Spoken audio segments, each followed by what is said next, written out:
ঘুমিয়ে আছি, হঠাৎ করে অনুভব করলাম কে যেন আমার ঠোঁটে চুমু খাচ্ছে আর আমার চুলগুলো আলতো করে বুলিয়ে দিচ্ছে। আমি অনুভবকে স্বপ্ন মনে করে আমি ওকে আমার ঠোঁটের সাথে চেপে ধরি আর ঠোঁটে একটা কামড় বসিয়ে দেই। কামড় বসানোর পর উফ শব্দ পেলাম। পেয়ে চোখ খুলতে দেখি আমার মামাতো বোনের ঠোঁট দিয়ে রক্ত বের হচ্ছে আর ও আমার দিকে লজ্জা লজ্জা চোখে তাকিয়ে আছে। আমি তখন বুঝতে পারলাম আমার অনুভবগুলো স্বপ্ন ছিল না, সবগুলোই সত্যি ছিল। আমি ধমকেশ্বরে বললাম, তুমি এখানে কি করো আর ঠোঁট দিয়ে রক্ত বের হচ্ছে কেন? তুমি তো কামড় দিলে, আবার তুমি বলতেছো রক্ত বের হচ্ছে কেন? তার মানে তুমি এতক্ষণ এইরকম করলা? ছি ছি ছি, তোমাকে আমি বোনের চোখে দেখি আর তুমি কি না এসব? তুমি জানো তুমি আর আমি অনেক বছরের ছোট বড়, তোমার বয়সের পার্থক্য অনেক। আর তুমি তো পিচ্ছি একটা মেয়ে, তোমার সাথে তো আমার যায় না, তুমি এখনো ছোট মানুষ। আমি অত কিছু বুঝি না, আমি তোমাকে ভালোবাসি আর তোমাকেই বিয়ে করব। এই কথা বলার সাথেই একটা থাপ্পড় মারলাম আর বললাম, ছোট মানুষ, এত বড় বড় কথা বলো কেন? কেবল পড়ো 10ম শ্রেণীতে আর এখনই প্রেমে পড়েছ? এর সেতু রুম থেকে চলে গেল। থাপ্পড়টা জোরেই দিয়েছিলাম, চোখ দিয়ে পানি বের হইতেছে। যদিও মারার পর আফসোস করতেছি, কারণ আমারও কিছুটা ভালো লাগে সেতুকে, কিন্তু ও আমার অনেক ছোট, ওকে তো অনেক কোলেও নিয়ে থাকছি। আসুন এখন পরিচয় দেই। আমার নাম মোহাম্মদ ফররুখ আহমেদ শুভ। আমি অনার্স 4র্থ বর্ষে পড়ি আর গল্পের নায়িকা হলো আমার মামাতো বোন। আরটুকু উপরে পড়ছেন। সেতু চলে যাওয়ার পর আবার ঘুম, বোঝেনি মামার বাড়ি আসছি। ঘুম থেকে উঠে কি করব? রাতের সময় মামার বাড়ি আসছি, তাই সেতুর সাথে দেখা হয় নাই। আর ওইসব ঘটনা ঘটলো সকালে। আসলে আমার 5টা মামা আর তারা সবাই এক বাড়িতে থাকে, জয়েন্ট ফ্যামিলি। পরে 10টার পর ঘুম থেকে উঠলাম, উঠে ফ্রেশ হয়ে বাইরে আসতেই 5টা মামি ডাকা শুরু করলো, শুভ আসো ভাত খেয়ে যাও। আমি বললাম, মামি আপনারা কি পাগল হলেন নাকি সবাই ডাকতেছেন সব ঘরে খাবো কেন? মামি আপনারা কি পাগল হলেন নাকি সবাই ডাকতেছেন সব ঘরে খাবো কেন? এদের ভিতরে সেতু আম্মু যেটা ওইটা বেশি ডাকতেছে। আমি ওই মামির উদ্দেশ্য করে বললাম, এত নাম ধরে না ডেকে বললেই তো হয়, জামাই আসেন ভাত খায়া যান। আরে আমি তো জামাই করে বলতেই চাই, কিন্তু আমার মেয়ে তো তোমাকে রিজেক্ট করে দেবে, তখন আবার তুমি কষ্ট পাবা, তাই ডাকি না। এই কথা বলার সাথে সাথেই সব মামি হাসাহাসি শুরু করলো। পরে নানি ডাক দিল, গেলাম, গিয়ে দেখি নানি ঘরে ভাত নিয়ে রাখছে। নানি খাইতে দিল, আমি খাইতে বসলাম। খেয়ে উঠে শুয়ে থেকে ফোন চাপতেছি আর সকালের কথা ভাবতেছি। তখন মামি ডাক দিল, আমি গেলাম। মামির কাছে যেতেই মামি বলল, কে রে, সকালে কি হয়েছিল? সেতু চোখে জল নিয়ে বের হলো আর রাগ করে না খেয়ে স্কুলে চলে গেল। কিছু না মামি, ঘুমাইছি অনেক দেরি করে। আর ও যায়া ডাক দিছে, ওর ডাক শুনে আমি জোরে ধমক দিছি, তাই হয়তো। আমিই পাঠিয়েছিলাম ডাকতে ভাত খেতে আসার জন্য।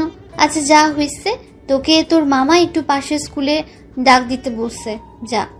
আমি ভাবতে লাগলাম, মামা কেন স্কুলে গিয়ে ডাকতে বললো কেন? আমার মামা আসলে হাই স্কুলে মাস্টার। পরে গোসল করে রেডি হয়ে নানির কাছে গেলাম, গিয়ে মিষ্টি সুরে সুরে বললাম, ও নানি দাও, ও নানি দাও। টাকা নাই আমার কাছে, আমি কি কামাই করি? টাকা কই পাবো? আরে ভাই ভাবছেন আমি ফকির না, কিন্তু ফ্রিতে টাকা নিয়ে খরচ করলে দরদ থাকে না। পরে অনেক কষ্ট করে টাকা নিলাম, নিয়ে গেলাম মামার স্কুলের দিকে। বেশি দূরে না, কাছেই মামার স্কুল। পরে স্কুলের মাঠে গিয়ে মামাকে গিয়ে ফোন দিলাম। ফোন দিয়ে বললাম, মামা আসতে বলেছিলেন। অফিস রুমে আছি, তুমি আসো। পরে গেলাম, গিয়ে সালাম দিলাম, রুমের ভেতর গেলাম। মামা বলেন, একটা কাজ করে দিবা আমার হয়ে? এইরকমভাবে বলছেন কেন? কাজ দেন, একটা 10টা করে দিব। তুমি তো জানো আমার মেয়ের রাগ কিরকম। সেতুকে বলেছিলাম ওকে আজকে শপিং করিয়ে দিব, কিন্তু স্কুলের একটা কাজের জন্য নিয়ে যেতে পারবো না। তুমি একটু শপিং করিয়ে নিয়ে আসো। ঠিক আছে মামা। মনে মনে আমার টাকার 12টা বাজবে আজকে। এই নাও টাকা। লাগবে না মামা, আছে আমার কাছে। যেভাবে নিচ্ছি ওইভাবে নাও, কথা বলো কেন? বাইরে মনে সেতু আছে, ডেকে শপিং এর কথা বলো, চলে যাবে। পরে টাকা দেখি 5,000। পরে সেতুকে দেখলাম বান্ধবীদের সাথে গল্প করছে। আমি এই স্কুলে পড়াশোনা করছি তাই সবাই চিনে, কেউ কিছুই বলে না। সরাসরি সেতুর কাছে গিয়ে ডাক দিলাম। প্রথম ডাক দেওয়ার পর শুনলো না। পরে বললাম, মামা টাকা দিয়েছে তোমাকে শপিংয়ে নিয়ে যাওয়ার জন্য। না গেলে থাক, টাকা মেরে দিব আর কম দামি ড্রেস এনে বলবো এটা কিনেছে। আমি এসব বলছি আর সেতুর বান্ধবীগুলো আমার দিকে হা করে তাকিয়ে আছে। পরে সেতু ওর বান্ধবীদের দিকে লক্ষ্য করে দেখলো যে সবাই হা করে তাকিয়ে আছে আমার দিকে। এটা দেখে সেতু রেগে ওর বান্ধবীদেরকে বলল, ওভাবে দেখে লাভ নাই, ওই চিকনা শুধু আমার, ওর আমার বিয়ে ঠিক হয়েছে। বিয়ের কথা শুনে সেতুর বান্ধবী বলল, আমি তো ভাইয়ার সাথে কালকেও কথা বলছি, ভাইয়া তো বললো বিয়ের জন্য পাত্রী খোঁজা হচ্ছে। আরে তোমাকে বলছি মানে, আর তোমাকে তো আমি চিনি না।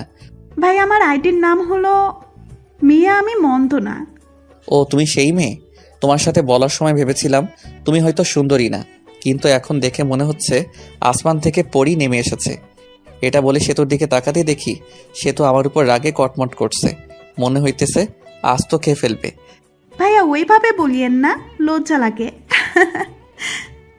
এটা বলার সাথে সাথেই সেতুর যত রাগ আমার উপর উঠেছিল, সব রাগ ওই মেয়েটার উপর, যারার জন্য।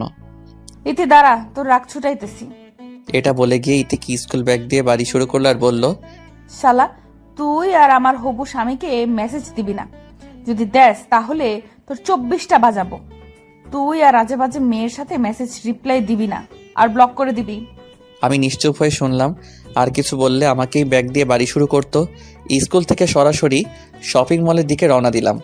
স্কুল থেকে বের হয়ে অটো ডাকলাম। অটোতে যাবা না, রিক্সা করে যাবা। তুমি রিক্সা ডাকো। রিক্সায় গেলে শরীরের সাথে সাথে শরীর লাগবে, আর মানুষ দেখলে প্রবলেম হতে পারে। আমরা প্রেম করি, তাই এক রিক্সাতে যেতেই পারি। লোকে কি বলে বলুক, তাতে আমার যায় আসে না। পাগল হইছ নাকি? আমরা প্রেম করলাম কবে? আচ্ছা বাদ দাও ওসব, রিক্সা ডাকো, শপিং করতে যাব। পরে বাধ্য হয়ে রিক্সা নিয়ে শপিংয়ের উদ্দেশ্যে বের হলাম। রিক্সায় অনেক বিরক্ত ফিল হচ্ছে, কারণ সেতু আমার শপিং মলে যাওয়ার আগ পর্যন্ত রিক্সার ভিতর আমার হাত ধরেছিল। মনে হইতেছে স্বামী স্ত্রী যাচ্ছি। পরে শপিং মলে ঢুকে এটা কেনে ওটা কিনে, কিনার কোনো শেষ নাই। মামা টাকা দিছিল 5,000, আর কিনতে মোট খরচ হলো 7,000। 2,000 টাকা পকেট থেকে গেল। টাকার জন্য মনটা খারাপ হয়ে গেল। ভাই রে ভাই, মেয়েদের নিয়ে কখনো শপিং করতে যাইস না, জীবন তেনা তেনা বানাই ফেলাই দেয়। শপিং করা শেষ হলে বাড়ির উদ্দেশ্যে রওনা দিলাম। শপিং করতে করতে 3টা বেজে গিয়েছিল। টাইমের দিকে খেয়াল ছিল না, ক্ষুধাও লাগছে, তাই ভাবলাম রেস্টুরেন্টে যায়া কিছু খেয়ে নেই। সেতুকে বললাম, সেতু রাজি হয়ে গিয়েছে। দুজন খেতে গেলাম। রেস্টুরেন্টে ঢোকার সাথেই কে যেন মেইলি কণ্ঠে শুভ কইয়া ডাক দিল। আমি এদিক ওদিক তাকাতেই দেখি কেউ নাই। তখনই আমার সামনে ডাক আসতেছে, কিন্তু চিনতে পারছি না, মুখটাও ভালো করে দেখা যাচ্ছে না। একটু এগিয়ে গিয়ে দেখি আমির প্রাইমারি এবং হাই স্কুলে বান্ধবী জুলেখা। আমি জুলেখাকে দেখেই অনেক খুশি হয়ে গেলাম। পরে ভালো মন্দ জিজ্ঞেস করলাম, কৌশল বিনিময় করলাম। পরে আমি জুলেখার পাশেই বসলাম আর সেতুকে জুলেখার বান্ধবীর পাশে বসতে বললাম, কিন্তু সেতু দাঁড়িয়ে আছে, তাও আবার রাগী দৃষ্টিতে। কি হলো বস? কে রে মেয়েটা? আমার মামা তো আর বলতে পারলাম না। আমি ওর হবু বউ, আর এখন ওর প্রেমিকা। আর আপু, আপনি আপনার বান্ধবীর পাশে বসুন, আমি আর উনি একসাথে বসবো। আপনার সাথে বসলে আমার ভালো লাগবে না। উঠুন, উঠে এই পাশে আসুন। অনেক মানুষ, কিছুই বলতে পারছি না, তাই সেতুর কথা মতোই চলতে লাগলাম। আমি আর সেতু বসলাম এবং জুলেখা আর ওর বান্ধবী বসলো। খাবারের অর্ডার দিল। খাবার আসতেই সেতু উঠে হাত মুখ ধুইতে গেল। কে রে, কবে থেকে শুরু করলি? আরে ওসব কিছুই না, আমার মামাতো বোন আমাকে অনেক ভালোবাসে, তাই এই রকম করে। সামথিং সামথিং মামা। এর মধ্যেই সেতু চলে এসেছে, তাই চুপ হয়ে গেলাম। টেবিলে খাবার দিয়ে গেছে, খাবার খাওয়া শুরু করলাম। খাবার খেতে খেতে জুলেখা সেতুকে জ্বালানোর জন্য বলতে লাগলো, শুভ, তুই তো অনেক শুকিয়ে গেছিস, আয় তোকে খাওয়াই দিই। স্কুলে থাকতে তো অনেক খাওয়াই দিয়েছি, হাই স্কুল পাশ করে চলে গেলি, আর খাওয়াই দিতে পারি নাই। কি বলিস এসব? তুই কবে খাওয়াই দিলি? মিথ্যা বলিস কেন? একটা চোখ মেরে জুলেখা বলল, আর গার্লফ্রেন্ডের সামনে অত বোকার শাস্তি হবে না। সেতু আমার দিকে অগ্নি দৃষ্টিতে তাকিয়ে আছে, মানুষের জন্য কিছু বলতে পারছে না। এই উঠ, আর খেতে হবে না, অনেক খেয়েছিস, চল বাড়ি চলে যাব। খাওয়া তো হয় নাই, এখনই যাব মানে? যাবে কিনা বলো, না গেলে ফুফু আম্মুকে বলে দিব তুমি শুধু মেয়েদের সাথে মিস আর মেয়েদের সাথেই করো। আমি বুঝতে পারছি, চলো খেতে হবে না। ওঠার আগে সেতু জুলেখাকে বলল, টাকাটা দিয়ে দিয়েন। জুলেখা শুধু তাকিয়ে তাকিয়ে দেখছে। পরে রেস্টুরেন্ট থেকে চলে এসে রিক্সা নিয়ে বাড়ির দিকে রওনা দিলাম। রিকশায় ওঠার সাথে সাথেই সেতু বলল, তুমি তো লুচু কেন? আমি লুচ্চা মানে? কি লুচ্চামি করছি তোমার সাথে? হ্যাঁ, সকালে এত জোরে কিস করছো যে আমার ঠোঁটটাই কেটে গেছে। আবির ওই মেয়ে নাকি তোমাকে ভাত খাওয়াই দিছে? সি সি, আমরা তো পড়ি, কাউকে তো কিছুই খাওয়াই দেই না। তুমি ছোট থাকতেই খাওয়াই দিছে, এখন অনেক বড় হয়েছো, এখন মনে হয় অনেক কিছু খাও মেয়েদের কাছ থেকে। আর আমি তো আগেই মেয়েদের সাথে কথা বলি নাই, আর এখন মেয়েটা কি খাওয়াবে? হ্যাঁ, মিথ্যা বলো কেন? জুলেখা তো আমার সামনেই বলল। মিথ্যা বলছে জুলেখা? আরও সে তো অনেক কথাই বলল। বলতে বলতে বাড়িতে এসে গেছি, পরে ভাড়া দিয়ে দিলাম। বাড়িতে এসে ফ্রেশ হয়ে একটু বসে আছি আর ভাবছি আমার টাকা গেল 2050 টাকা। সেতু কি মামাকে বলে টাকাটা দিয়ে যাবে? 50 টাকা না দিলেও চলবে, কিন্তু আর বাকি টাকা দিলে ভালো হতো। আরে ভাই, ভাবছেন এত টাকার চিন্তা করছি কেন? আসলে আমি মধ্যবিত্ত ফ্যামিলি থেকে বড় হইতেছি, কিন্তু আমার নানা অনেক ধনী ব্যক্তি, সেই সুবাদে মামাদেরও অনেক টাকা। যারা মধ্যবিত্ত ফ্যামিলি থেকে বড় হইতেছেন তারা জানেন মধ্যবিত্তদের টাকাটা কি। মধ্যবিত্ত ছেলেদের 1 টাকা খরচ করলেও হিসাব করে করতে হয়। এসব ভাবতেছি, তখনই এসে বলল, কে রে, তোর মন খারাপ নাকি? না নানি, এমনি বসে আছি। এই বলে নানি চলে গেল। তখনই সেতু আসলো আর বলল, আম্মু তোমাকে ডাকে। আমি গেলাম, যে মামিকে ডাকলাম, ও মামি। মামি রুমের ভেতর আয়। রুমের ভিতরে যেতেই মামি দেখি টেবিলের উপর নাস্তা রান্না করে রেখেছে, কাউনের চাউল দিয়ে। মামি ডাকলেন বলে সেতু বলল, তোমার জন্য কাউনের চাল দিয়ে নাস্তা রান্না করেছে, বসে বসে খা। আমিও খেতে বসলাম। কাউনের চাউলের নাস্তা খেতে অনেক টেস্ট। আপনারা কেউ খাইছেন কাউনের নাস্তা? খাইতে খাইতে বললাম, সেতু খাইছে। না, খাই নাই, কই মনে হয় গেল ঘুরতে, এসে খাবে বলল। খেয়ে উঠে আমিও মামাতো ভাইয়ের সাথে ঘুরতে গেলাম। যে নানির বাড়ি গেলেই ওই মামাতো ভাইয়ের সাথে ঘুরি। ঘোরাঘুরি বাড়ি ফিরে অন্য মামির ঘরে খাবার খেলাম, খেয়ে নানির ঘরে আসলাম। এসে শুয়ে ফোন চাপতেছি।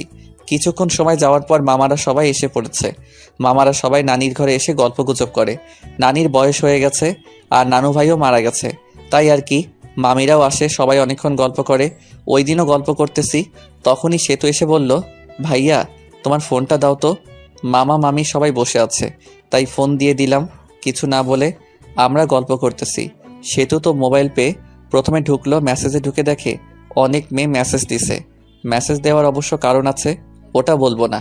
এর মধ্যে দেখতে পেল সেতুর এই আইডি থেকে মেসেজ আসছে, ভাইয়া খাবার খাইছেন? আমি তো আপনার প্রেমে পড়ে গেছি। সেতু সিন করলো, কিন্তু কোনো রিপ্লাই দিল না। মেসেজ সিন করা দেখে আবার মেসেজ দিল, কি হলো ভাই? চুপ থাকা মানে কি আমি বুঝে নিব আপনিও আমাকে ভালোবাসেন? সেতু রিপ্লাই দিল আমি হয়ে। সেতুর বান্ধবীর নাম সীমা। কিন্তু আমি তো আমার মামাতো বোনকে ভালোবাসি। ভাইয়া, সেতুর তো বয়ফ্রেন্ড আছে, তাও একটা না অনেকগুলো, যেগুলো হিসাব করে শেষ করা যাবে না। এই কথা শুনে সেতুর রাগ তো চরম পর্যায়ে চলে গেছে। আচ্ছা, আমি কে তুমি তো জানো না, আমি তোমার ভাবি। মানে? সেতু অমনি ভিডিও কল দেয়, আর ওই দিক থেকে সীমা ধরে।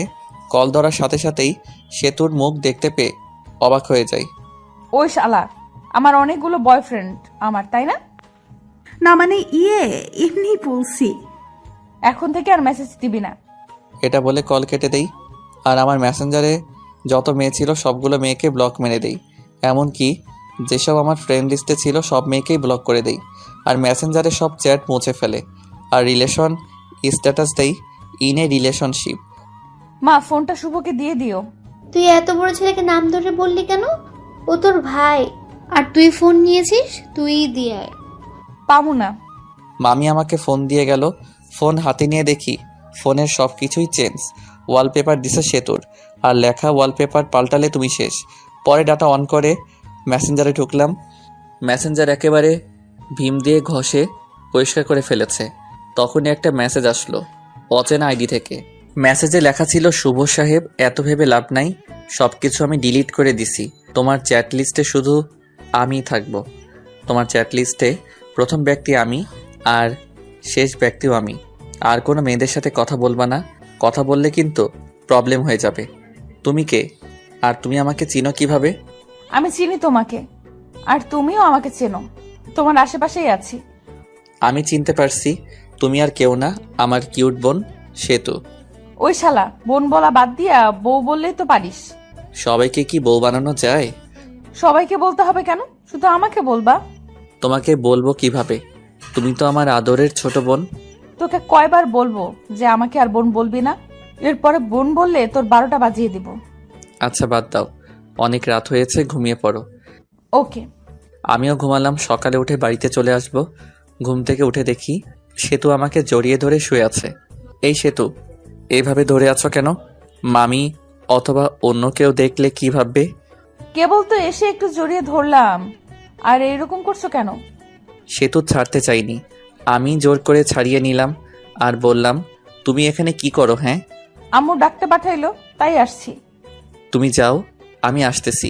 সেতু মুখটা বেঁকিয়ে চলে গেল আর ফ্রেশ হতে চলে গেলাম। ফ্রেশ হয়ে মামির কাছে গেলাম। দেখি মামি অনেক কিছু রান্না করছে। মামি এত কিছু রান্না করছেন, কেউ আসবে নাকি? ফাজলামো করা বন্ধ কর। তুই আসোস, আসার পর যখন চলে যাবি তখন তোর জন্য প্রতিবারই রান্না করি। আমি মিষ্টি একটা হাসি দিয়ে খাবার টেবিলে বসলাম।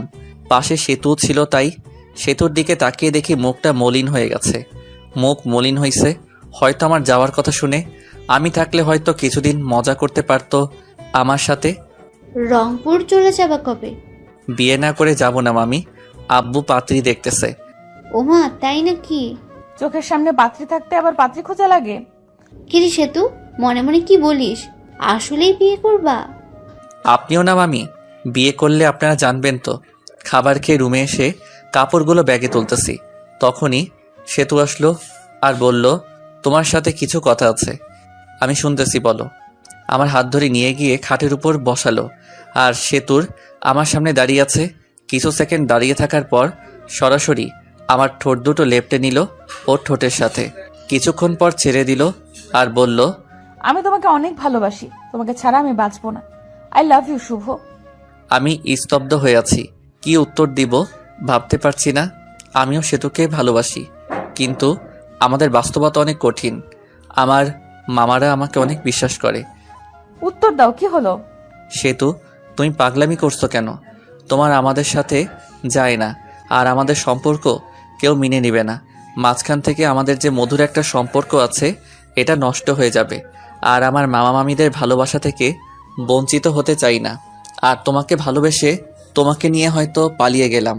পালিয়ে গেলে মামা মামিদের কাছে থেকে আগের মতো ভালোবাসা পাবো না।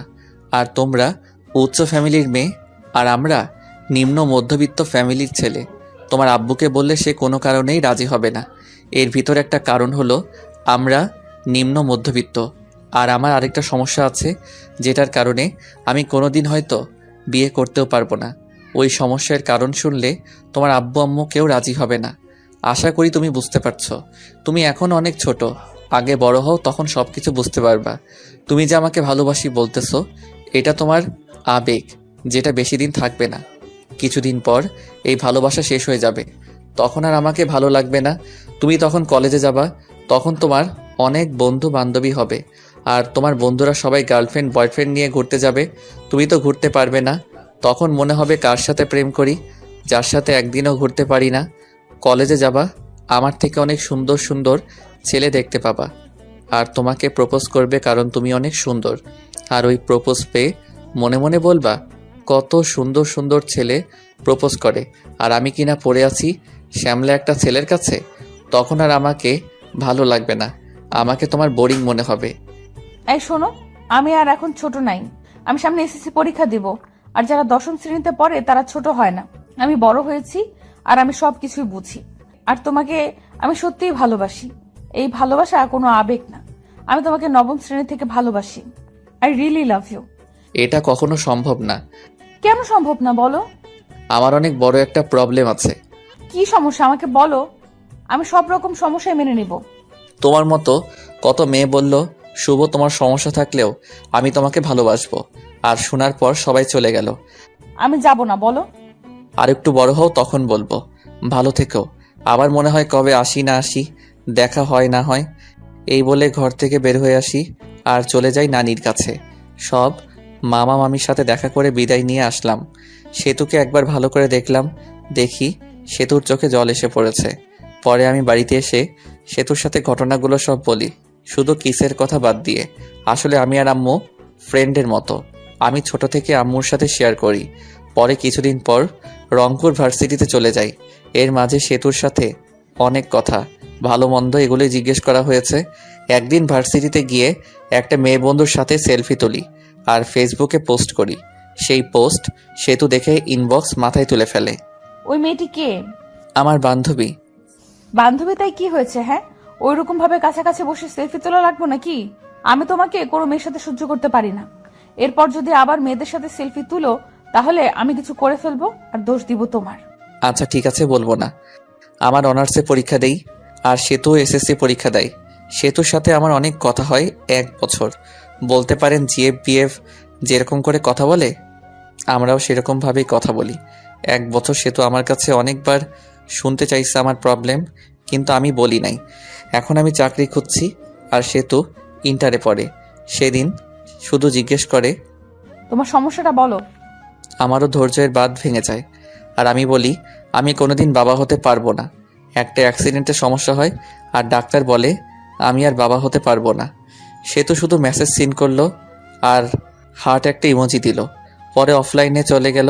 আমি অবশ্য জানি কেন চলে গেল। আমার যে সমস্যা এটা জেনে কোনো মেয়ে বিয়ে করবে না, আর বিয়ে করবেই বা কেন? আমি কোনোদিন তাকে মা ডাক শোনাতে পারবো না। এই যে সমস্যার কথা বললাম এখানেও কিছু কারণ আছে। গল্পে থাকুন, জানতে পারবেন। গল্পের ভিতর টুইস্ট আনতে চাইতেছি। সেদিন সমস্যা বলার পর সেতু 3 দিন অনলাইনে আসে নাই। আমি ওকে মিস করতেছি অনেক। সেতু আমাকে অনেক কেয়ার করত, অনেক শাসন করত। তার দেওয়া মেসেজগুলো মিস করতেছি। 3 দিন পর অফলাইন আসলো। সেতুর নামের পাশে সবুজ বাতিটা জ্বলে উঠল। আমি একটা মেসেজ দিলাম, কেমন আছো? ভালো। বাড়ির সবাই কেমন আছে? ভালো। ভালো থেকো। পরে আর মেসেজ দিলাম না। একটু মনে মনে হাসলাম। হায় রে আবেগ, আগে কত কথা বলতো, এখন আর কথাই বলে না। মেসেজ তো দেয়ই না, আবার বলছে তোমাকে অনেক ভালোবাসি। সেতুর ভালোবাসা ছিল আবেগ, আর এই ভালোবাসার সমস্যার কথা শুনে জানালা দিয়ে পালালো। আর বলতো সমস্যা আছে তাই কি, অমনি ভালোবাসবো। আপনারা ভাবছেন হয়তো আমি কষ্ট পাচ্ছি না। আসলেই আমার কষ্ট হচ্ছে না। আজকে নতুনভাবে কেউ কথা বলা বাদ দেয়নি। অনেকে এরকমভাবে বলতো ভালোবাসি, কিন্তু সমস্যার কথা বলতেই কথা বলা বন্ধ করে দিছে। যদিও অন্য মেয়েদের থেকে সেতুর ব্যাপারটা একটু আলাদা, কারণ সেতুকে আমি ভালোবাসি। আর ভালোবাসাও না ভালো লাগা এই আর কি। সেতুকে মিস করি, তার মেসেজগুলো মিস করি, এটাই, তাছাড়া আর কিছুই না। এখন আস্তে আস্তে সেতুকে ভুলে যাব, তার দেওয়া মেসেজগুলো আর মিস করব না। আমার একটা চাকরি হয়ে গেছে, এখন আর আমি বেকার নাই। কিছুদিন পর শুনতে পেলাম সেতুর বিয়ে ঠিক হয়েছে একটা এমবিবিএস ডাক্তারের সাথে। শুনে ভালোই লাগলো। বিয়ের দিন তারিখ ঠিক হয়েছে। বিয়ের 7 দিন আগে থেকেই সব মামা মামি নানি সবাই ফোন দিয়ে বলতেছে তাড়াতাড়ি আসতে। আর বলবেই না কেন, 5 মামার একমাত্র ভাগিনা, অনেক আদরের। আর আমি ছোটবেলায় মামার বাড়ি বেশি থাকছি, কিন্তু এটা ওটা বলে বলি বিয়েতে যাইতে পারবো না। আসলে বিয়েতে যাইয়া সেতুর সামনে যাইতে শরম করবে, আর শরমের কারণটা আপনারা ফিল করতে পারবেন। সেতুর বিয়েতে আসতে আব্বু আম্মু আসতে বলেছে, কিন্তু না করে দিছি। আম্মু আসার জন্য জোর করে নাই, জোর করলে আসতেই হতো, কারণ আম্মু উপরে কথাগুলো সব জানে। আমার জীবনে সব ঘটনা আম্মুর সাথে শেয়ার করি। বিয়ের 4 দিন আগে সেতু মেসেজ দিছে, ভাইয়া বিয়ে আসবে না কেন? আসলে 1 বছর কথা বলার পর তোমাকে ভালোবেসে ফেলেছিলাম, আর তুমি মাঝপথে ছাইড়া দিলে। সব কিছুই সম্ভব, কিন্তু নিজের চোখের সামনে ভালোবাসা দেখা সম্ভব না। আপনাকে দিয়ে যদি আমি মা হতে না পারি তাহলে বিয়ে করে লাভ কি? আপনাকে তো কেউ বিয়ে করবে না। আমি আর কিছু না বলে হাসির একটা ইমোজি দিয়ে অফলাইন চলে গেলাম। বিয়ের 2 দিন আগে রুমে বসে আছি বললে ভুল হবে, অফিসের জন্য রেডি হচ্ছি। তখন দেখি মামা আমার দরজার সামনে দাঁড়িয়ে আছে। আমি সালাম দিয়ে বললাম, আরে মামা, কখন আসলেন? এই জায়গায় বসেন। আমি বসতে আসিনি, তোমাকে নিতে এসেছি, চলো। মামা, নতুন অফিসে জয়েন করছি, আর ছুটি দিবে না, আর এমনি গেলে চাকরি থাকবে। তোমাকে কি কেউ কিছু বলেছে? তোমার মামি কি কিছু বলেছে বলো? না মামা, আমি আর কি বলবো। তাহলে চলো, তোমার অফিসে যাব, আমি ছুটি নিয়ে নিব। পরে বাধ্য ছেলের মতো মামাকে নিয়ে গেলাম অফিসের সামনে। গিয়ে মামা কাকে যেন ফোন করলো। পরে অবশ্য বুঝতে বাকি থাকলো না যে তার বন্ধুকে ফোন দিছিল। কিরে, কি অবস্থা? ওই পাশের লোকটির কথা শুনতে পারলাম না। আমি তোর অফিসের সামনে দাঁড়িয়ে আছি। লোকটি কি বলল শুনতে পেলাম না। কিছুক্ষণ পর দেখি আমাদের অফিসের বস বের হয়ে আসলো। আশা দেখে সালাম দিলাম। ওয়ালাইকুম আসসালাম। শুভ আমার ভাগিনা, ওর ছুটি লাগবে। আরে শুভ তোর ভাগিনা হয়? আগে বলবি তো, বললে আগেই ছুটি দিয়ে দিতাম। শুভ ছুটি চাইছিল কিন্তু দেই নাই, আরও বকা দিছি। এখন তো জানলি, ছুটি দিবি নাকি চলে যাব আমি? আরে তুই আইসে ছুটি না দিয়ে পারি বল? চল কিছু খাই। চল।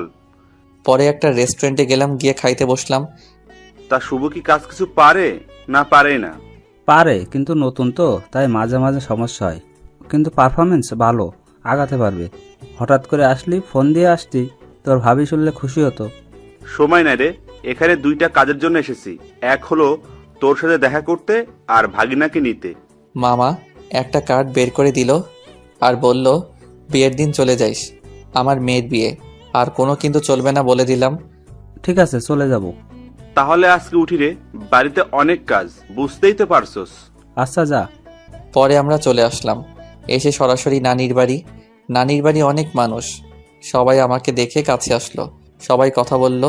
কিছুক্ষণ পর আমার ছোট কিউট বোনটা আসলো আর বলল, আমার জন্য কি নিয়ে এসছো? কিছুই না। তোমার সাথে কথা নেই, যাও। ঠিক আছে না। নীলা আম্মাকে চকলেট দেয়গা। পরে ছোট বোন চকলেটটা নিয়ে দৌড় দিল। আমি আম্মুর সাথে কথা বললাম, বলে ফ্রেশ হয়ে কিছু খেয়ে নিলাম।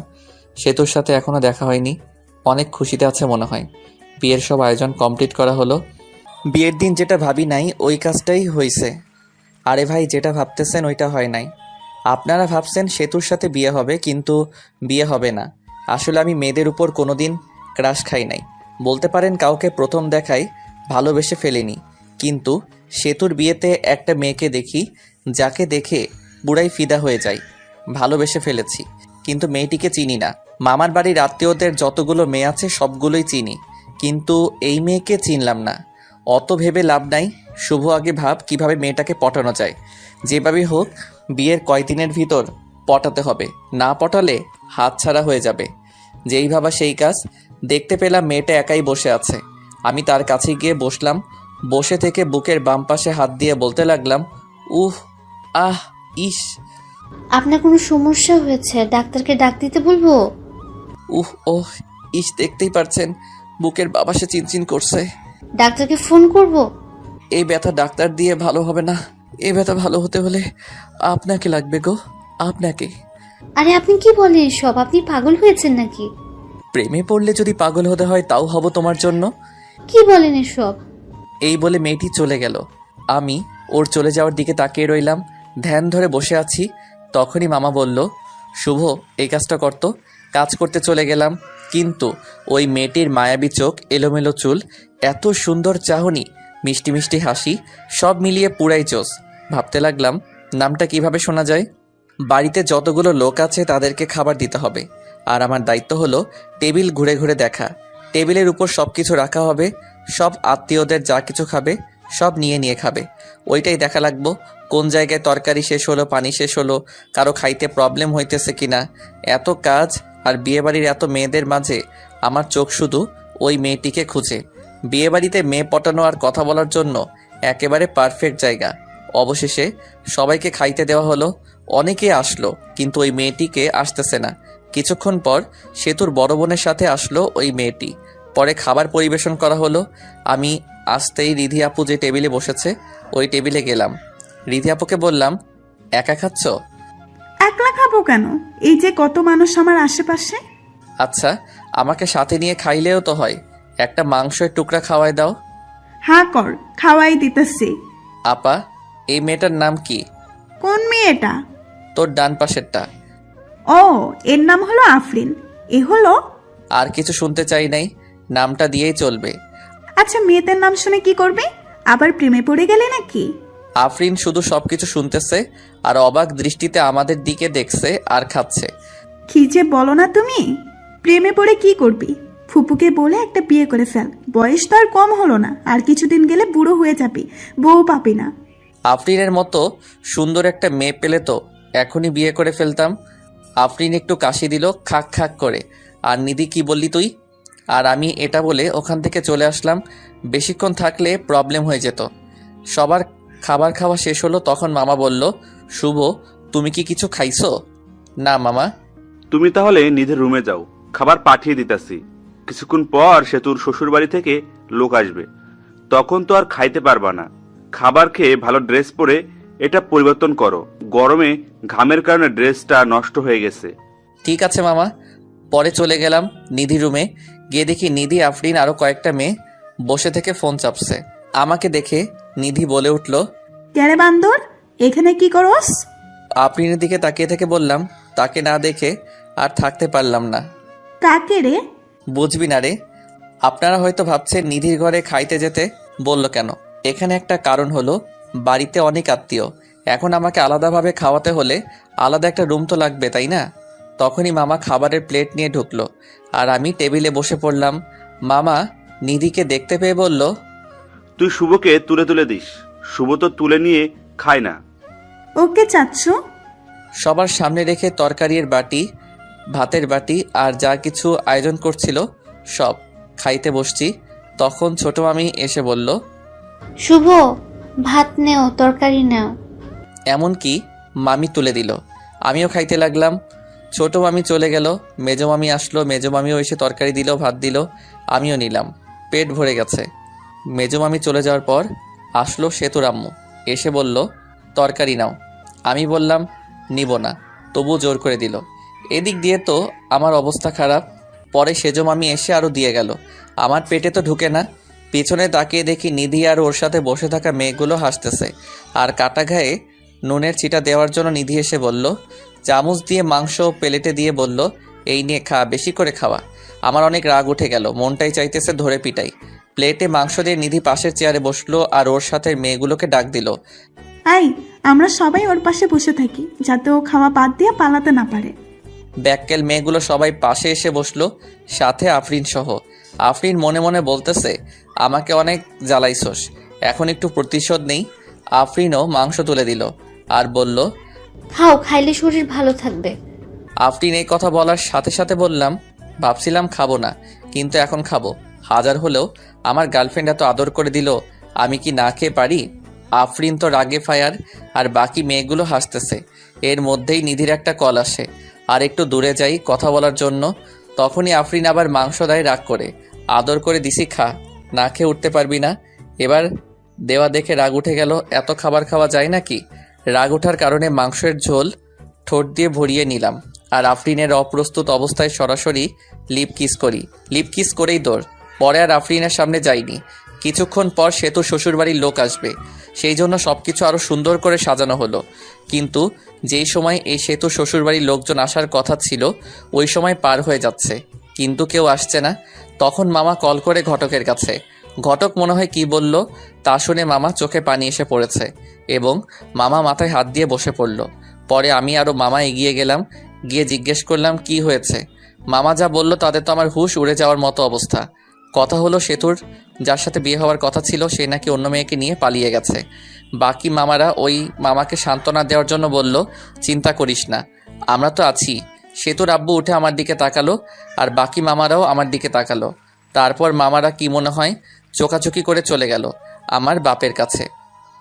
আব্বুকে কি যেন বলল, আব্বুও হ্যাঁ হু করলো। পরে আম্মুর কাছে গিয়ে ওই কথাগুলোই বলল। পরে আম্মু আমার কাছে আসলো আর বলল সেতুকে বিয়ে করতে, কিন্তু আম্মু সেতু তো আমাকে পছন্দ করে না। তখনই আমার মামারা এসে পড়লো আর বলতে লাগলো, শুভ না করিও না, বুঝতেই তো পারছো। পরে আমিও রাজি হয়ে গেলাম। বর সেজে গিয়ে মণ্ডপে বসে পড়লাম। বিয়ে পড়ানো শেষ হলো, বর কোণে একসাথে করে মিষ্টি করানো হলো। একটু আর চোখে আফরিনকে দেখলাম, দেখে আফরিন মনটা খারাপ করে আছে। হয়তো আফরিনও ভালোবেসে ফেলেছিল আমাকে। যার কপালে যার নাম লেখা থাকে ঘুরে ফিরে সেই জীবনসঙ্গী হয়। পরে বিদায় নিয়ে চলে আসলাম আমার বাড়ি। আগে ফোন দিয়ে বলা হয়েছে ঘর সাজানোর, তাই ঘর সাজিয়ে রেখেছে। এসে বউ আগে ঢুকানো হলো। কিছুক্ষণ পর আমি গেলাম, দেখি সেতু ঘোমটা দিয়ে বসে আছে। আমি গিয়ে একটু কাশি দিলাম, সেতু বসেই আছে। কোনো সারা শব্দ না পেয়ে আমি গিয়ে সেতুর ঘোমটাটা তুললাম। তখন সেতু বলল, আপনার লজ্জা করে না হাঁটুর বয়সী মামাতো বোনকে বিয়ে করতে? আমি শক খেয়ে গেলাম। যখন প্রেম করতে চেয়েছিলে তখন এই কথাটা কোথায় ছিল? আর তোমাকে বিয়ে করতে চাইনি, তোমার বাপেই বিয়ে করাই দিছে। আচ্ছা বলেন তো, আপনাকে বিয়ে করে লাভটা কি? আর আপনার সাথে থাকা আর কোলবালিশের সাথে থাকা একই কথা। আপনি তো কোনোদিন বাবা হতে পারবেন না। আমি কি ইচ্ছে করে এই রোগে আক্রান্ত হয়েছি? আল্লাহ এরকম চাইছে তাই আমি বাবা হইতে পারবো না।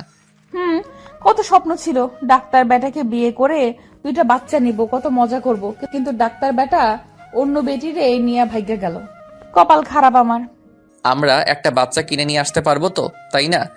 পালো নেওয়া বাচ্চা আর নিজের গর্ভধারণ করা বাচ্চার মধ্যে অনেক পার্থক্য। আর আমি আপনার সাথেই তো থাকবো না, কিছুদিন যাক, ডিভোর্স দিয়ে দেব। ডিভোর্সের কথাটা শুনে মনটা খারাপ হয়ে গেল। বাসর রাতে ডিভোর্সের কথা শুনতে হইতেছে। কত স্বপ্ন ছিল এই রাত নিয়ে, কিন্তু স্বপ্নগুলো স্বপ্ন রয়ে গেল। কপাল। বাসর রাতের কথা চিন্তা করতেছি। সেতুর দিকে তাকিয়ে দেখি সেতু ঘুমিয়ে গেছে। আমিও সেতুর পাশে শুয়ে পড়লাম। সকালে সেতুকে জড়িয়ে ধরে ঘুমিয়ে আছি। আমার ঘুম সেতুর আগেই ভাঙছে, কিন্তু উঠি নাই, কারণ সেতুকে জড়িয়ে শুয়ে থাকতে ভালোই লাগছে।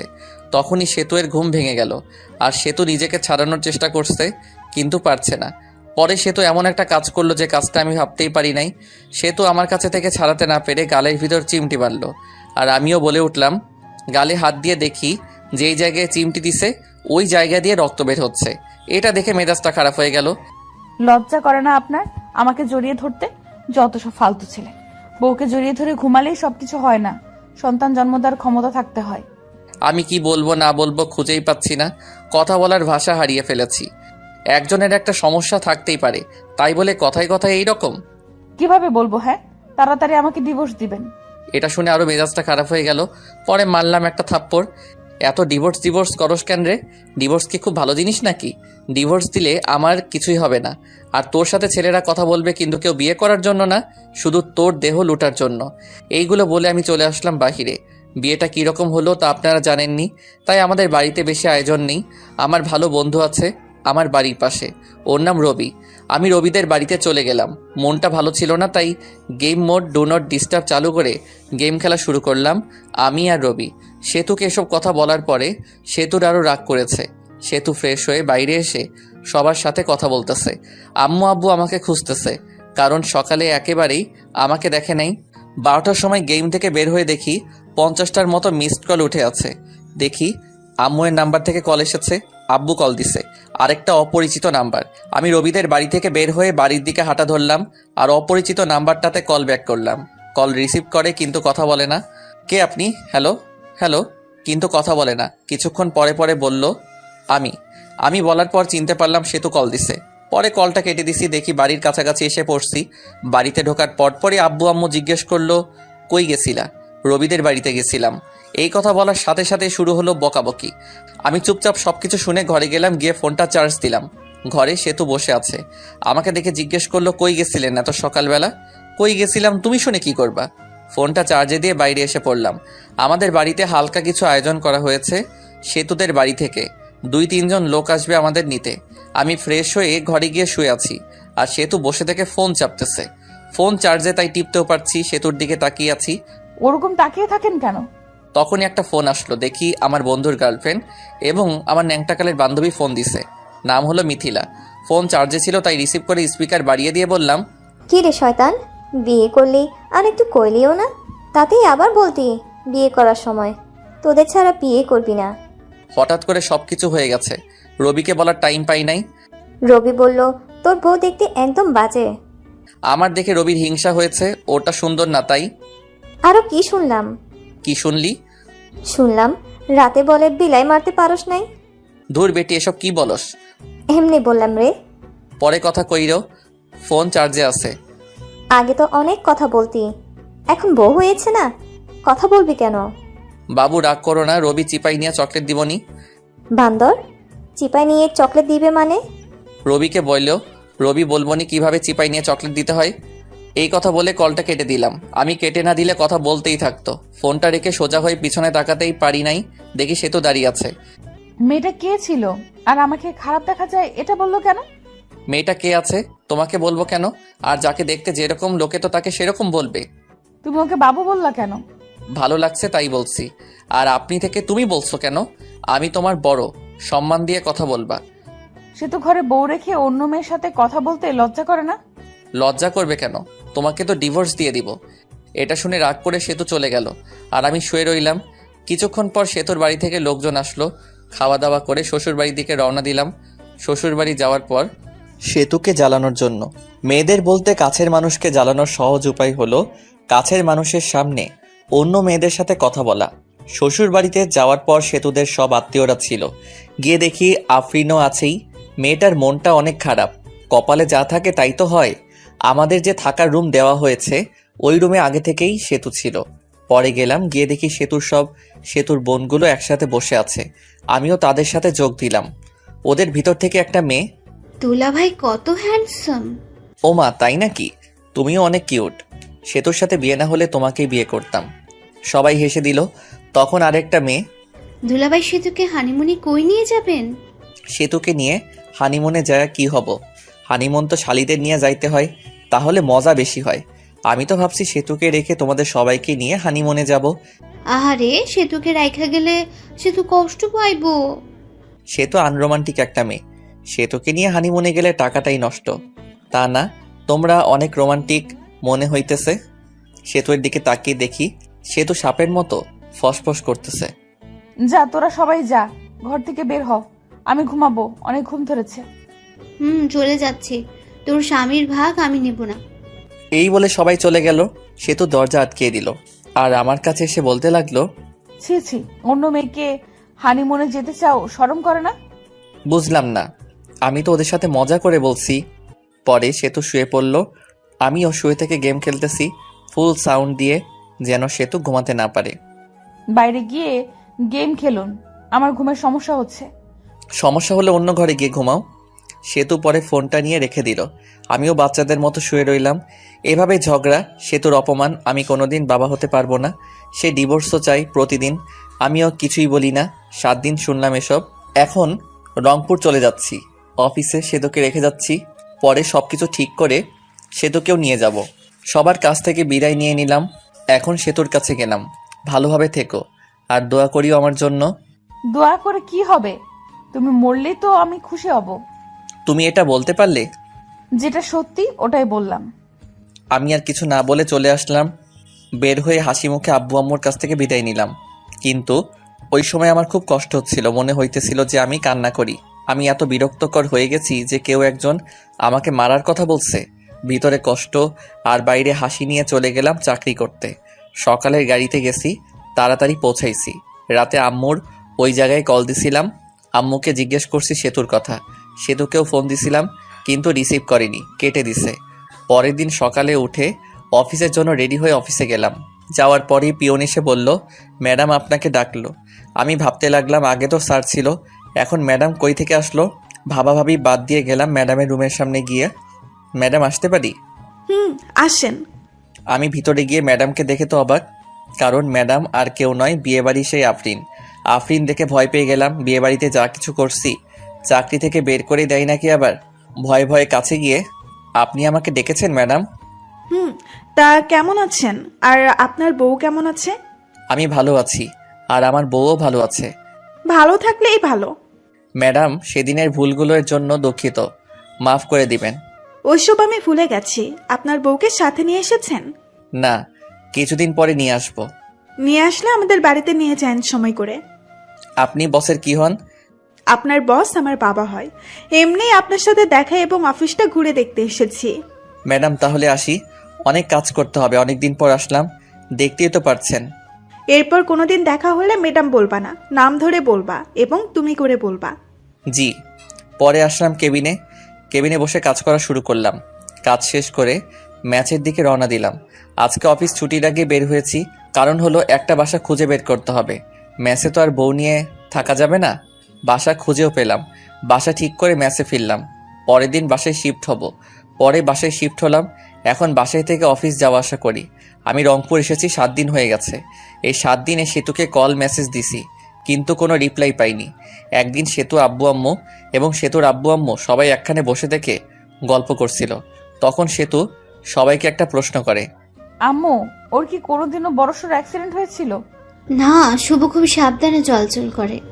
সবাই নাই করলো, কারণ আমার তো অ্যাক্সিডেন্ট হয়নি। কিন্তু ও তো বললো ওর একটা বড় অ্যাক্সিডেন্ট হয়েছিল, তারপর থেকে ওর বাবা হওয়ার ক্ষমতা হারিয়ে ফেলেছে। তোমার সাথে মজা করার জন্য বলেছি এসব। ও তো কোনো ডাক্তার দেখানোর জন্য হাসপাতালেও যায়নি। আমি তো অনেক বড় ভুল করে ফেলেছি। কি ভুল? আমি তো শুভর কথা বিশ্বাস করে শুভর সাথে অনেক খারাপ ব্যবহার করছি।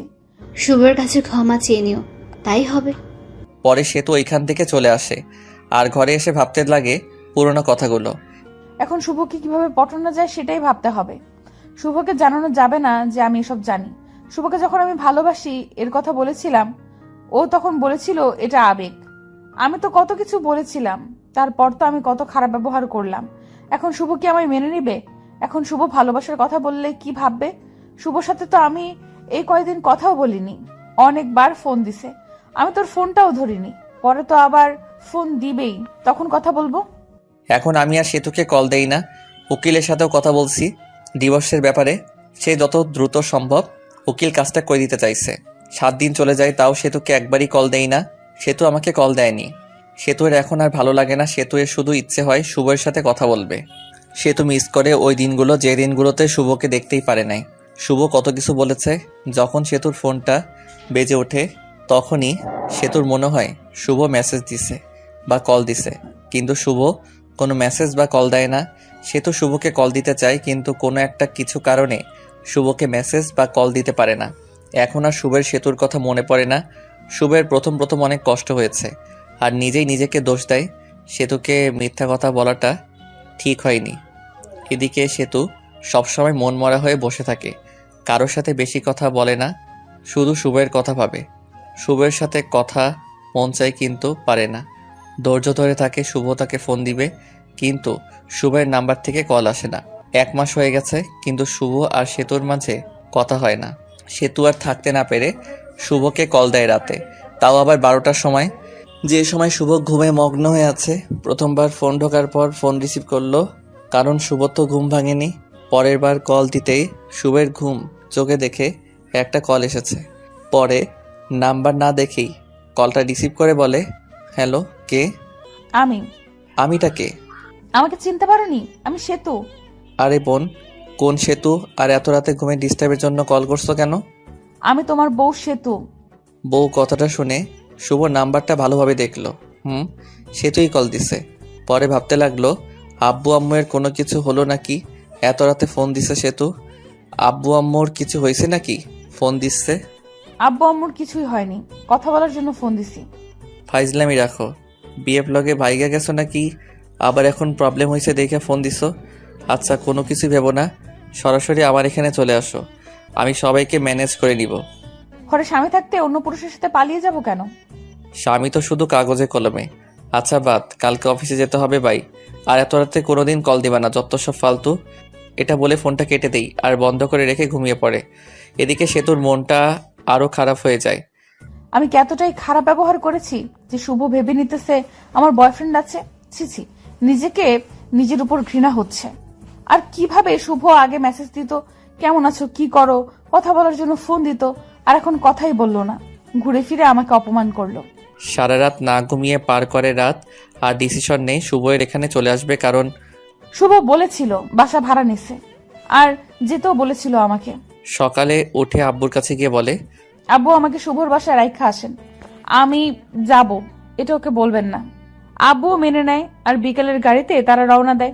আমার এখানে এসে আব্বুর দরজায় কলিং বেল চাপ দিই। শুভ তখন ভাবতে থাকে এই সময় আবার কে আসলো। অলসতা নিয়ে দরজা খুলতে যায়, দরজা খুললে তো অবাক শুভ। শুভ তখন আব্বুকে বলে, তোমরা আসবা, বলবা না? আসলে স্ট্যান্ডে আগায় যেতাম। সেতু বলল তোকে সারপ্রাইজ দেবে, তাই না জানিয়ে চলে আসলাম। আচ্ছা বসো, তোমাদের খাবারের ব্যবস্থা করি। শুভ সেতুর সাথে কোনো কথাই বলে নাই। একবার তাকিয়ে দেখেছিল সেতু অনেক শুকনা হয়ে গেছে। মনে হলো অনেক দিন ধরে খাবার ঠিকমতো খায় না আর ঘুমায়ও না। সেতুকে দেখেও না দেখার ভান করলো। সেতু আমার দিকে অসহায়ের মতো তাকিয়ে আছে। সেতুর দিকে লক্ষ্য না করে আমি খাবার কিনতে গেলাম। অবশ্য নিজেই রান্না করে খাই। আজকে শরীরটা ভালো ছিল না, তাই রান্না করিনি। হোটেল থেকে খাবার এনে আমি আব্বু সেতু খাইতে বসছি। তুমি কি প্রতিদিন বাজারের কেনা খাবার খাও নাকি? না আব্বু, রান্না করেই খাই। আজকে ভালো লাগছিল না, তাই রান্না করিনি। তোমরা আসবে জানলে রান্না করতাম। আরে ভাই, আমি সব কিছুই রান্না করতে পারি। এই সব কিছু রান্না আমার মা আমাকে শিখাইছে। খাবার খেয়ে আব্বুকে রুমে দেখিয়ে দিলাম, আর আমি আমার রুমে চলে আসলাম। সেতু আগে থেকে আমার রুমে গিয়ে বসে আছে। আমার রুমটা অনেক সুন্দর করে সাজিয়ে রেখেছি। রুমটা এমনভাবে সাজিয়েছি যেটা লিখে প্রকাশ করতে পারছি না। ঘরে গিয়ে দেখি সেতু বিছানায় শুয়ে কার সাথে যেন কথা বলছে। কথা বলা দেখে জিজ্ঞেস করলাম, বিএফের সাথে কথা বলো নাকি? তখন সেতু ফোনটা রেখে, আচ্ছা তোমার সমস্যাটা কি বলো তো? সেদিন এই বিএফ এর কথা, আবার আজকেও বলতেছো বিএফ এর কথা। আমি অতটাও খারাপ না যে ঘরে স্বামী রেখে অন্য ছেলের সাথে প্রেম করব। পরবর্তীতে এরকম কথা বলবেন না। স্বামী তো শুধু কাগজে কলমে, কিছুদিন পর তো ডিভোর্স হয়ে যাবে। ডিভোর্সের পর পটাতে হবে, তাতে সময় লাগবে। ডিভোর্সের পর যেন তাড়াতাড়ি বিয়ে করতে পারো সেই জন্য হয়তো আগেই পটিয়ে রাখছো। আর হ্যাঁ, তোমার জন্য একটা খুশির খবর আছে। আমি উকিলের সাথে কথা বলছি, কিছুদিন পরই ডিভোর্স পেপার দিয়ে দিবে। তখন আর আমার মুখ দেখতে হবে না। ডিভোর্সের কথা শুনে সেতুর মুখটা শুকিয়ে গেছে, আর সেতুর চোখের জল এসে পড়েছে। ওদিকে লক্ষ্য না রেখে বললাম, শুয়ে পড়ো, রাত অনেক হয়েছে। সেতু চুপচাপ অন্যদিকে হয়ে শুয়ে পড়ল। আমিও কোলবালিশটা জড়িয়ে ধরে ঘুমিয়ে পড়লাম। সকালে ঘুম থেকে উঠে দেখি সেতু আমাকে জড়িয়ে ধরে ঘুমিয়ে আছে। জড়িয়ে ধরে আছে দেখে সেতুকে ধমক দিয়ে বললাম, আমাকে জড়িয়ে ধরে আছো কেন? আমাকে জড়িয়ে ধরে থাকতে পারো না, কারণ আমার সন্তান জন্ম দেওয়ার ক্ষমতা। এটা বলে ওয়াশরুমে চলে গেলাম। পরে সেতু রান্না করলো, আমি বসে থেকে ফোন চাপলাম। খাবার খেয়ে আমি অফিসের জন্য বের হলাম, আর আব্বু বলল চলে যাবে, তাই তাকে গাড়িতে উঠাই দিতে বাস স্ট্যান্ডে গেলাম। আব্বুকে গাড়িতে তুলে দিয়ে আমি অফিসে চলে গেলাম। অফিসে যাইতে দেরি হয়েছে। অফিসে গিয়ে ডেস্কে গিয়ে বসতে বসতে পিয়ন এসে বলে গেল, ম্যাডাম যাইতে বলছে। ম্যাডাম অনেক দিন পর আসলো। পরে গেলাম, জিয়ে নাম ধরে ডাক দিলাম, আফরিন কেমন আছো? ভালো। তুমি কেমন আছো? আর অফিসে আসতে দেরি করলা যে? আব্বু সেতুকে ডাকতে এসেছিল, আমি আব্বুকে গাড়িতে তুলে দিয়ে আসলাম, সেই জন্য দেরি হলো। ও, তোমার বউ এসেছে? কালকে আমার জন্মদিন, সেই জন্যই আসছিলাম তোমাকে দাওয়াত দিতে। সো সেতুকে নিয়ে চলে যাবা। আমাদের বাড়িতে না গেলে কিন্তু আমি কেক কাটবো না বলে দিলাম। আরে তোমার জন্মদিনে আমি না যাই, আমি তো আগেই যাব। হাসিটা অনেক সুন্দর। ঘরে বউ রেখে আরেকজনকে ইমপ্রেস করার চেষ্টা নাকি শুভ সাহেব? না, যেটা সত্যি ওটাই বললাম। হুম, আমি তাহলে কাজ আছে। ঠিক আছে, যাও। পরে এসে কাজ করতে লাগলাম। কাজ করা শেষ করে দুপুর টাইম হয়েছে, তখন ফোনটা বেজে উঠল। ফোনটা হাতে নিয়ে দেখি সেতু কল দিছে। রিসিভ করার ইচ্ছা না থাকা সত্ত্বেও কলটা রিসিভ করলাম। হ্যালো, কে? আমি। ফোন দিছো কেন? দুপুরে খাবার খাইছো? খাইলেই কি আর না খাইলেই কি? আমার অনেক কিছু। তোমার সাথে কথা বলার সময় নাই। এটা বলে ফোনটা কেটে দিলাম। আপনারা ভাবছেন সেতুর সাথে এরকমভাবে কথা বলছি কেন? সেতু যেদিন আমাকে মরে যাওয়ার কথা বলেছে, সেদিন থেকে সেতু আমার মন থেকে উঠে গেছে। মনে থেকে একবার উঠে গেলে ওই মনে ওই মানুষটিকে বসানো যায় না। দুপুরের খাবার খেয়ে আবার কাজ করা শুরু করলাম। কাজ শেষ করে বাড়িতে গেলাম। যাওয়ার পর সেতুকে বললাম, আমি কিছু কেনাকাটা করে যাব, তোমার কি কিছু লাগবে? আমি একটা নতুন ড্রেস কিনবো। আমি ফ্রেশ হয়ে আসতে আসতে তুমি রেডি হও। আমি ফ্রেশ হয়ে এসে দেখি সেতু সুন্দর করে সেজে বসে আছে। সেতুকে ঠিক হলুদ পরীর মতো লাগছে। সেতুর দিকে হা করে তাকিয়ে আছি। সেতু বলল, ওইরকম করে তাকিয়ে থাকলে আমি ক্ষয়ে যাব। পরে আমার হুঁশ ফিরল। আমিও রেডি হয়ে বাইরে এসে রিক্সার জন্য দাঁড়িয়ে আছি। তখনই একটা রিক্সা থেকে ভার্সিটির ভালো একটা বান্ধবী নেমে এসে জড়িয়ে ধরে বলল, দোস্ত, কি খবর? কেমন আছিস? তোর তো খোঁজ খবর পাওয়াই যায় না। এরকমভাবে কেউ জড়িয়ে ধরে নাকি? মানুষ দেখলে কি ভাববে? সেতুর দিকে তাকিয়ে সেতু তো পুরাই আগুনের মতো গরম হয়ে আছে।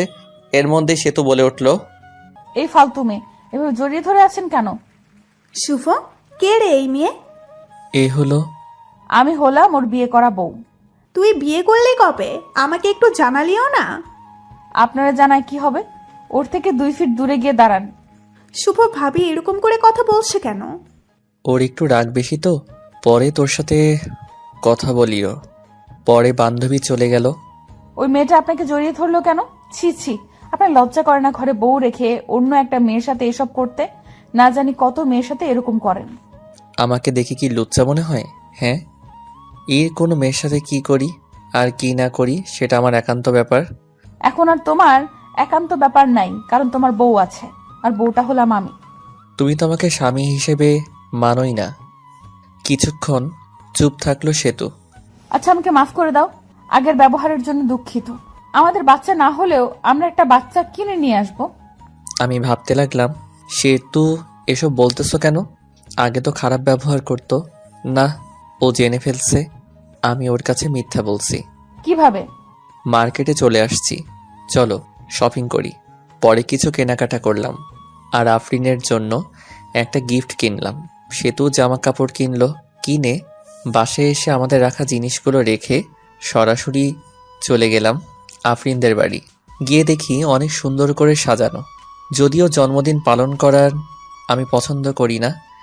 আমরা বাড়ির ভেতরে ঢুকতে আঙ্কেল আন্টি আফরিন আমাদের দেখে খুশি হয়ে গেছে। সেতুকে দেখে আরও বেশি খুশি হয়েছে। সেতু আফরিনের সাথে চলে গেল আর আমি একা একা বসে আছি, কারণ আমার পরিচিত কেউ নাই। বসে থেকে গল্প লিখতেছিলাম। অবসর সময় পেলে গল্প লিখি। তখনই একটা মেয়ে এসে বলল, আপনি শুভ ভাইয়া না? আমি শুভ। আপনাকে চিনতে পারলাম না। আমি আপনার একজন গল্প পাঠক, আপনার সাথে অনেক কথা হয়েছে মেসেজে। মনে মনে আমি তো অনেক মেয়ের সাথেই কথা বলি, এটা আবার কে? আপনার গল্পগুলো অনেক সুন্দর, আমি তো আপনার প্রেমে পড়ে গেছি। আমার প্রেমে মানে? আসলে আপনার গল্পের প্রেমে পড়ে গেছি। এখন তো তুমি পিচ্চি মামাতো বোন গল্প লিখতেছো, এই গল্পটাও অনেক সুন্দর। শুক্রিয়া। আপনার সাথে একটা সেলফি তুলি? আমি কি কোনো ভিআইপি ব্যক্তি নাকি যে সেলফি তুলতে হবে? তুলতে হবে। মেয়েটি যেই সেলফি তুলতে এলো তখনই সেতু এসে ওই মেয়েকে একটা ধাক্কা দিয়ে ফেলে দেয় আর বলে, এই তোমার সমস্যা কি? হ্যাঁ, এতক্ষণ কথা বলছো, ভালো কথা, তাই বলে শরীরের উপর এসে এভাবে সেলফি তুলতে হবে? ভাইয়া কেউ নেই। পিচ্ছি মামাতো বোন আমার বউ। আপনি লিখেছিলেন সে তো আপনাকে দেখতে পায় না আর ভালোবাসে না। ভালো না বাসলে তো এরকম রিয়াক্ট করতো না। এখন হয়তো ভালোবাসে। মেয়েটি চলে গেল। আমি চলে গেছি আর অন্য মেয়ের সাথে টাঙ্কি মারা শুরু করছো। এখন থেকে আমার সাথে বসে থাকবা। রাত 11টার সময় আমি সেতু, আফরিন আর আফরিন কিছু বন্ধু বান্ধবী বসে থেকে মজা করছি। হ্যালো ফ্রেন্ডস, তোমাদের একটা কথা বলবো। তোমাদেরকে বলেছিলাম আমি কারো প্রেমে পড়েছি, কিন্তু নামটা বলি নাই। আজকে নামটা আমি বলবো। তাকে আমি প্রথম দেখেই ভালোবেসে ফেলেছিলাম। শুভ, সেতু, আমার এখানে আসো তো একটু। আমি আর সেতু গেলাম তখন। আমি শুভ, এই যে একে দেখছো, একে দেখে ভালোবেসে ফেলেছিলাম, কিন্তু ভালোবাসাটা মনে রয়ে গেছে। কারণ এই যে মেয়েটা সেতু, সেতু হলো শুভের বউ। আমার মনে ভালোবাসা মনেই রয়ে গেল। ভালোবাসা মানুষকে আপন পেলাম না। সেতু, বেস্ট অফ লাক, তোমাদের সংসার সুখের হোক। শুভরাত্রি। এটা বলে আমি আফরিন ঢুলতে ঢুলতে চলে গেল। অনেক ড্রিঙ্ক করেছে হয়তো। ওর কথাগুলো নিজের উপর নিজেরই অনেক রাগ উঠে গেল। শালার কেন যে ওইসব করতে গেলাম। চলো বাড়িতে চলে যাব। পরে আমরাও চলে আসি আর ভাবতে লাগি, সেতু কি সত্যিই আমাকে ভালোবাসে? যদি ভালো না বাসতো তাহলে তো মেয়েদের সাথে কথা বলার সময় জেলাসি ফিল করতো না। ভাবতে ভাবতে বাসায় চলে আসি। পরের দিন অফিস বন্ধ ছিল। আমার মাথায় একটা কথা ঘুরপাক খাচ্ছে, সেতু কি সত্যি ভালোবাসে আমাকে? পরের দিন অফিস বন্ধ থাকায় সেতু বলে, চলো একটু ঘুরে আসি। তুমি তো আমাকে নিয়ে একটু ঘুরতে যাও না? আমিও রাজি হয়ে যাই, ঘুরতে যাই। সেতুর সাথে ঘুরতে ভালোই লাগছিল। সেতুকে ফুচকা খাওয়াই দিছি। আরও অনেক অনেক রোমান্টিকভাবে দিনটা পার করলাম। 2 দিন কেটে গিয়েছে, কিন্তু সেতুর সাথে খারাপ ব্যবহার করিনি, বরং রোমান্টিকভাবে দিনগুলো পার করছি। হঠাৎ করে একদিন অফিস থেকে তাড়াতাড়ি চলে আসি, কারণ বাড়িতে এসে ফ্রেশ হয়ে আবার কোম্পানির কাজের জন্য বাইরে যাব। দরজায় এসে ধাক্কা দিতেই দরজা খুলে গেল। ঘরে ঢুকে দেখি সেতু মনে হয় কারো সাথে কথা বলছে। মিষ্টি মিষ্টি হেসে কথা শোনার জন্য কোনো রকম শব্দ না করে ওর কাছে গেলাম। জানিস, শুভ তো মনে হয় আমাকে মেনে নিয়েছে। শুভ জানে না যে আমি ওর মিথ্যা কথা ধরে ফেলেছি। আমি জানি ওর কোনো সমস্যা নেই। আমি এই কথা শুনে বুঝতে পারলাম ও সব কিছু জেনে ফেলেছে যে আমি সন্তান জন্ম দিতে পারবো না। এটা মিথ্যা কথা। আমি নতুন একটা আইডিয়া বের করলাম, কারণ সে তো আমাকে এখনও ফুলফিলভাবে ভালোবাসেনি।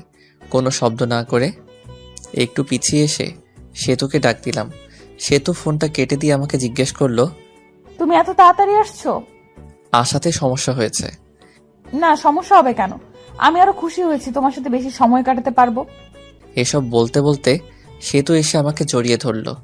জড়িয়ে ধরে ঠোঁটে একটা শুকনা চুমু দিল। আমি সেতুকে ছাড়িয়ে ফ্রেশ হতে চলে গেলাম। ফ্রেশ হয়ে এসে দেখি সেতু টেবিলে খাবার সাজিয়ে রেখেছে। খাইতে বসলাম। সেতুকে বললাম, তুমি খাইছো? না। চলো একসাথে খাই। নিজের হাত দিয়ে খাইতে ইচ্ছে করছে না। আসো আমি খাওয়াই দেই। সেতু খুশি হয়ে গেল।